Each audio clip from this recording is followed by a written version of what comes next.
Mga kalingap, isang pamilya ang natagpuan natin. Lubos akong naawa sa batang ito at lalo na po sa sanggol, sa batang nakahiga sa semento. Sobra akong naawa dahil napakakalat, madumi ng bahay. Sira-sira na rin ang bahay. Pero nagulat ako nang malaman ko kaya pala ito nangyari dahil ang kanilang nanay ay na-spoiled ng kanyang mga magulang. Ganito pala ang resulta kapag ang isang nanay ay na-spoil ng kanyang mga magulang. Grabe mga kalingap po. Tulog yung baby. Anong pangalan mo? Angelo. Ano pangalan? Angelo. Angelo? Ilang taon ka na? Hindi. Ha? Hindi. Asan si papa mo? Sa Manila. Ito po yung kalagayan nila mga kalingap. Wala silang higaan. Yung baby ko ay tulog. Sa semento po. Maulan po. Ito po ay lumang bahay po ito. Dito po dati si Kuya Joel yung hindi bumabangon. Ngayon po ay nakabangon na daw. So may bago po dito nakatira. So ngayon ito po yung naabutan natin. Yung baby po nakahiga sa semento. Sira-sira na ho ito mga kalingap. Sira-sira na ho yung bahay na ito. Ganito po yung itsura nito. Wala po silang, yan po mga kalingap po. Wala po silang kusina. Kaya dito sila nagluto. Talagang gusto ko pong makausap yung nanay. Kasi ganito po yung itsura mga kalingap po. Wala po kasing kusina. Oh. Yan, wala na din po silang pintuan. At yung baby po, tulog. Kakaawa yung baby mga kalingap. Nakakadurog po ng puso. Natulog ka? Saan ka natutulog? Katabi?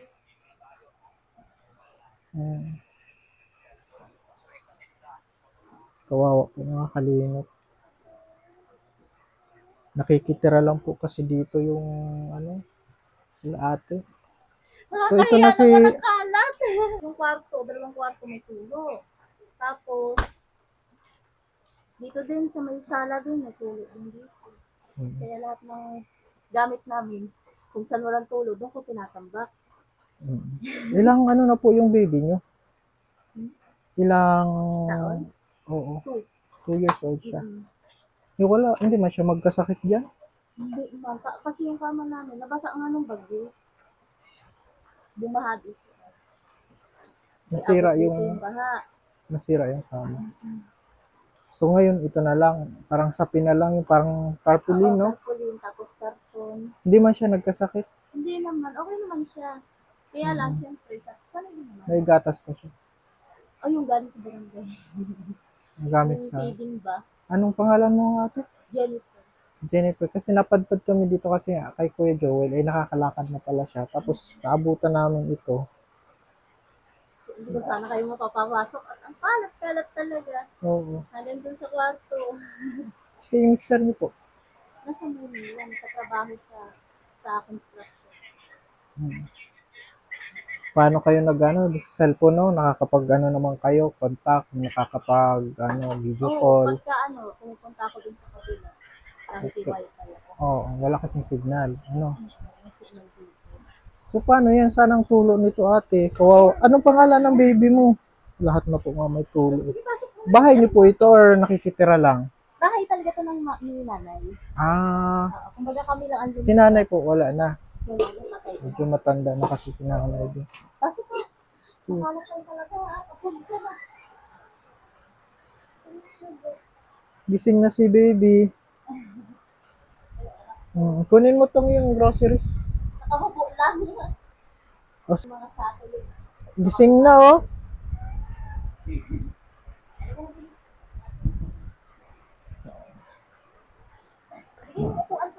Ano po tayo? Uy, binigyan tayo ng upuan. Galit. Hawakan mo. Oh, may ako pasalubong. Grabe. Nay, bakit sobrang kalat, Nay? Po. Bakit makalat po? Ay naku, kung saan-saan ko na nilagay yung ano ko, mga gamit ko. Hmm. Ayun, basa din. Dahil po Mga sa malinis yung bagyo, damit. yung pagbagyo. Kasi bumagsak yung puno dyan, kaya ayan, bukas. Mm. Kaya Hello. lahat ng damit ko nabasa. Ano yung microphone, Nay? Ay, Naiipitin lang natin dito, pwede. Yan. Ayan, Nay. So, si Kuya Joel sana yung sadya natin mga kalingap. Pero si Kuya Joel, nakakalakad na pala. oh, Bumango na. O, tapos kayo po yung pumalit dito. Namatay na din si nanay dito. nung ano lang, nung August lang. Mm. Payo, Yung mga kahoy ko dito ko na pinapasok. dito na nila po kasi wala Kasi silang nababasa. maayos na lutuan po. Kahoy po yung gamit nila. Nababasa kasi. Nay, kumain na kayo. Ay, oo, okay naman. Kumain na kayo. Anong ulam? Sardinas, corned beef. So, Nay, meron akong dala-dala para kay baby. Naawa po ako dun sa bata. Ay, thank you po. So, hinahanap namin si Kuya Joel. Ano po siya? Okay na siya? Oo, okay na siya. Nakakalakad siya. Nakakatrabaho na siya. nakakapagtrabaho. Nakakapagtrabaho siya. Ay, hindi lang. Yun lang, kumbaga nasanay na siya na, Walang trabaho. oo, sanay siya na naalagaan lang siya. Pero at least, nakakalakad na siya. Nakakapasyal-pasyal na siya. Saka matino na siyang kausap, hindi gaya dati. Naninigaw. Oo. Hindi na siya ganun ngayon. Nag-aaral po yung anak niyo. Oo, ito, kinder. Nay, minsan magkapaglinis-linis tayo ng bahay, no? Ay, Kahit na wala tayong pera, at least malinis yung bahay natin. maglilinis sana ako, kaya lang, nag-ulan na naman, kaya Opo. para ano na naman ako ng mga gamit ko, nagparalipat na naman ako. Oo. So, hindi naman, Na naman, dito kami Itong- nakatira kanina. Eh, so naglipat po kayo kasi tumutulo. Kung saan natulog. Buti malakas si baby, anong pangalan ng baby? Caleb. Caleb. Wow, Caleb. Grabe ho mga kalingap. Meron akong pasalubong sa'yo. Oh. Thank you. Eh, thank you po. Oh, gatas. Ay, Oh, masaya si Ito sa'yo. po. Ito sa'yo. Oh, Oh, laki. Ang sasabihin mo? siyempre may palaman yan. Nasaan yung palaman nandito? Oh, ito yung palaman mo. Wow. Nayasukal na eh. Thank you. Oo.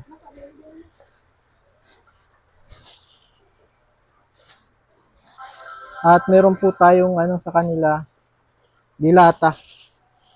Yan, Nay, para sa inyo po, Nay. Opo, salamat po. Mula po sa channel natin, mga kalingap. At sa inyo po yan. Ito, Nay, para sa mga anak nyo. Ayan, Nay. Ay. Itlog po.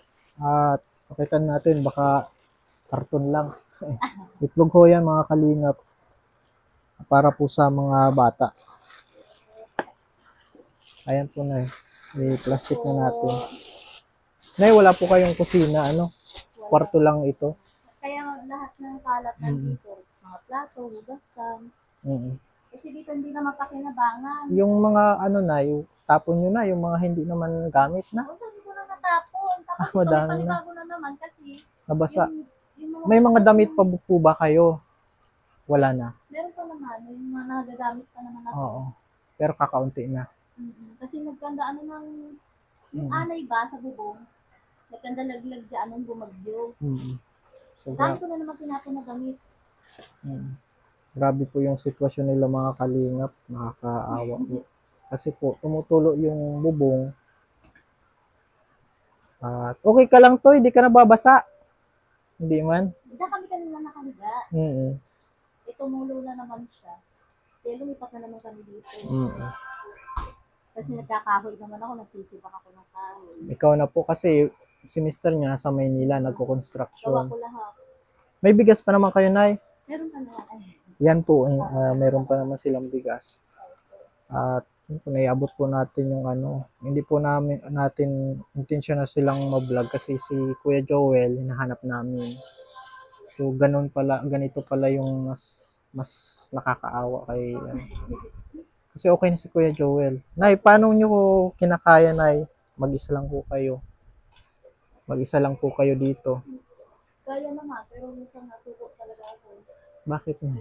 Huwag kang susuko. Alas na, ayun nga eh, kasi may dalawa din naman ako. Oo. Para sa ano? Nasaan ba yung magulang mo? Magulang mo para kung sakali. Ayaw mong sumama dun sa magulang mo. Ay, kasi syempre may pamilya. Nahihiya ka na. Ano diba? Kailangan bukod ka na. Eh, wala naman si Mister. Kaysa naman ikaw lang, ganito. Paano pag nadidelay siya magpadala? Ay, hindi naman siya nadidili na po. Hindi May ano naman. talaga siya na dapat magpapadala siya. Kumbaga, Hindi naman siya na pumapaltos kasi meron siyang 2 anak. yun lang At kasi. siya lang yung inaasahan. Shout out natin si Mister. Matitindugan. Oo. Hindi kasi pinapanood ko nga Malay kayo mo, dati. malay mo, napanood niya. Nakikita rin niya to. Ang sabi nga niya sa akin, ang lalaki na daw ng butas. Hmm. Ano ba, nabagsakan kasi ng puno. May mga ano na ho na mga kalingap yung ano. So, Yung pinto nyo dito, ano na, nagbagsak din yung pintong yan. Kaya ginawa ko na lang sako na lang. ikaw na lang yung gumawa, Oo. Nay. Ako na nagtuktok niyan. Mm. Pati itong mga to. Gawin na lang natin, Nay. Linis-linisan natin, tapon natin yung ano. Nakakaya naabutan yung... Ay, kasi nga gatong to, no? Oo, gatong lahat Saan yan. po kayo Kumukuha. kumukuha ng tubig? Ay, sa tubig. Ulan. Minsan sa bubon. Kapag ka maliligo kami, kung kami maliligo sa kay Oo. Tata. Inuman, Nay. Saan kayo? Sa mineral. Mineral naman siya. Lagi mo naman. Oo. Sasakitan siya ng mga to. Gano'n na lang, Nay. Maglinis-linis na lang tayo.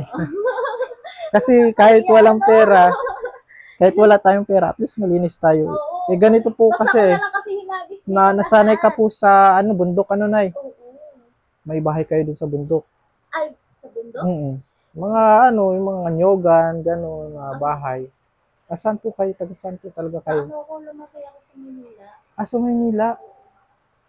Paano ka po napunta dito sa Umuwi ako nung nagtatrabaho na ako. Umuwi ako dito kay mama. taga dito ka talaga. Yung So, mama ko. yung mama Tapos mo. ang nagpalaki sa akin yung lola ko sa Manila. So ngayon. Kumbaga, wala talaga akong alam Sa sa gawaing mga- bahay. Ay, siya. Oo, Kailangan. kasi. Ay, na-spoil ka. Oo, Kailangan. Oo. Kaya pauti-uti talaga. Pinapractice ko. Pinapractice mo.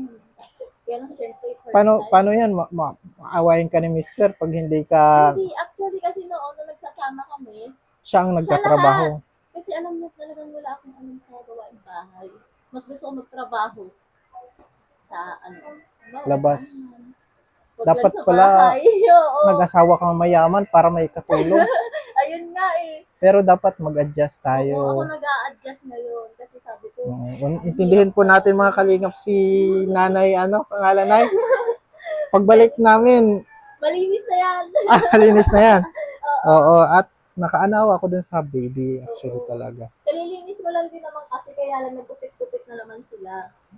Pag may mga bata, normal din. Kalat talaga. Kalat talaga. Tapos mga gatong naman po yan. Yung kahoy ko Gamit po wala. nila yan. So, ayan. Anak ko, malaking tulong po. Salamat po talaga. Kasi, siyempre, lalo na ngayon, bumabagyo. Tapos yung trabaho ng asawa ko, minsan, napupuspon. Kasi, lakas ng ulan. Ayun, kaya malaking tulong po talaga yung mga ibigay niyo. Sige na, Maraming salamat po. pagbalik namin, na ito? Malinis na yan. Alam mo na, hindi, wag kang Hindi ko ma-open. ma-open, Huwag ha? ka na. Oo. Baka akalain ng iba. Hindi, okay lang yun. Kasi alam ko naman sa sarili ko talaga na. Hindi ka. Hindi talaga ako marunong eh. Pero mga kalingap, mabait si Ate Jennifer. Oo. Masaya na kayo dyan? Happy? Masaya na? Happy daw. O sige na, bigyan nyo na ng biskuit. Bigyan nyo na po. At gusto Dami nang daw kumain. ng papay. Madami ng tinapay. Yung dalawa. Sige na, pagbalik namin, nakita namin na malinis na ito. Magbibigay kami ng kaunti pang mga tulong. Ha? Tsaka gusto ko rin sana kasi, paanuhan nga sana yung buhay. kasi tumutulong. Kasi mahirap kasi dito kami nakaano tapos yung kusina. Eh, yung mga bata ko napakalimutan.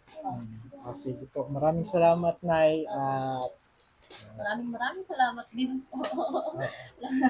Salamat din sa payo. opo, nabigyan po natin ng pansi. Hindi, sa payo po ninyo. Sa payo. Kasi wala po talaga akong ano eh. Oo. Alam sa Okay bahay. lang yan. Oo. Okay lang yan. At least di mo iniiwan yung mga anak mo. Yan lang. At mapapag-aralan naman yung paglilinis. Oo. Sige, hindi na Yeah, kami, pauti-uti lang talaga. di na kami magtatagal, Nay. Nay Jennifer. At God bless. Happy na, mga bata? Happy daw, baby. Happy na. Uy. Uy. Masaya na po sila. Sige, Nay. Akin ko Okay. na lang yung anak. Salamat God po. bless, Nay. God bless you po. Oo. Sa muling pagkikita, malinis na ito. Ano, Nay? Tama. For Ayan sure. Po, for sure. Ayan po mga kalingap. At Po. si Nanay Jennifer po ang natagpuan natin. At ito po. Kunting tulong po sa kanila. At happy naman yung mga bata. Kanina po pagtingin ko ay awa ako. Awa ako dun sa bata mga kalingap. Salamat po at God bless sa lahat. At sa buong team Kalingap. At ng charity vlogger. Mabuhay po kayo.